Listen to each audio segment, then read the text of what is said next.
Welcome to episode 153 of Norse Myths, Legends, and Folktales. My name is MyLinda Butterworth, and today we hear a weird tale about a schoolmaster who follows the sound of the chiming of their bells and finds a parish church in the wildwoods he has never seen before. The tolling of the bells should have been a warning, but he wanted only to receive an invitation to preach. His refusal was his downfall in the secret church. Once, the schoolmaster of Etnendal was staying in the mountains to fish. He was very fond of reading, and so he always carried one book or another along with him, which he could lie down and which he read on holidays or when the weather forced him to stay in the little fishing hut. One Sunday morning, as he was lying there reading, it seemed as though he could hear church bells. Sometimes they sounded faintly, as though from a great distance, and other times the sound was clear as they were carried by the wind. He listened long and with surprise, and he did not trust his ears, for he knew that it was impossible to hear the bells of the parish church so far out among the hills. Yet suddenly they sounded quite clearly in his ears. So he laid aside his book, stood up, and went out. The sun was shining, the weather was fine, and one group of churchgoers after another passed him in their Sunday clothes, their hymn books in their hands. A little further on in the forest, where he had never been seen anything but trees and brush, stood an old wooden church. After a time, the priest came by, and he was so old and decrepit that his wife and daughter led him. And when they came to the spot where the schoolmaster was standing, they stopped and invited him to come to church and hear Mass. The schoolmaster thought for a moment, but since it occurred to him that it might be amusing to see how these people worshipped God, he said he would go along, if he did not thereby suffer harm. No harm should come to him, said they, but rather a blessing. In the church, all went forward in a quiet and orderly manner. There were neither dogs nor crying children to disturb the service, and the singing was good, but he could not make out the words.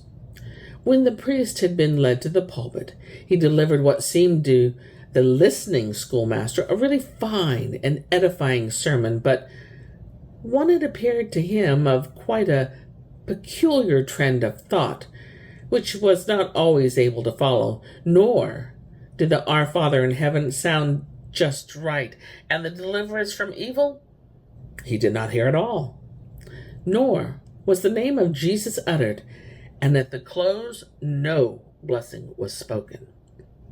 When Mass had been said, the schoolmaster was invited to the parsonage. He gave the same answer he had already returned, that he would be glad to go if he suffered no harm thereby. And as before, they assured him he would not lose, but rather gain thereby.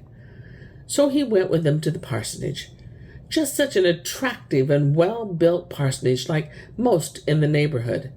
It had a garden with flowers and apple trees with a neat lattice fence around it. They invited him to dinner, and the dinner was well cooked and carefully prepared. As before, he said that he would gladly accept their invitation if he came to no harm thereby, and was given the same reply. So he ate with them and said later that he had noticed no difference between his food and the Christian dinner he had received when once or twice he had been asked to dinner by the priests of the village. When he had drunk his coffee, the wife and daughter drew him aside into another room, and the wife complained that her husband had grown so old and decrepit that he could not keep up much longer. Then she began to say that the schoolmaster was such a strong and able man, and finally that she and her daughter would like to have him for a priest, and whether he would not stay and succeed the old father. The schoolmaster objected that he was no scholar, but they insisted that he had more learning than was needed in their case, for they never had any visits from the bishop, nor did the dean ever hold a chapter. For all such things they knew nothing. When the schoolmaster heard that, he said that even though he had the necessary scholarship, he doubted very much that he had the right vocation. And since this was a most important matter for him and for them, it would be unwise to act too hurriedly. So he would ask for a year to think it over. When he had said this, he found himself standing by a pond in the wood, and could see neither church nor parsonage. So he thought the matter was at an end. But a year later, just as the term he was set was up, he was working on a house, for during the school vacation he busied himself either with fishing or carpenting. He was just straddling a wall when he saw the pastor's daughter, the one whom he had seen in the mountains, coming straight toward him. She asked him if he had thought over the matter. "Yes," said he, "I have thought it over, but I cannot, since I cannot answer for it before God and my own conscience." That very moment, the pastor's daughter from underground vanished, but immediately after he cut himself in the knee with the axe in such wise that he remained a cripple for life. And here is where I end my tale for today. But I'll be back with more tales, many more tales. Until then, my friends, enjoy the journey.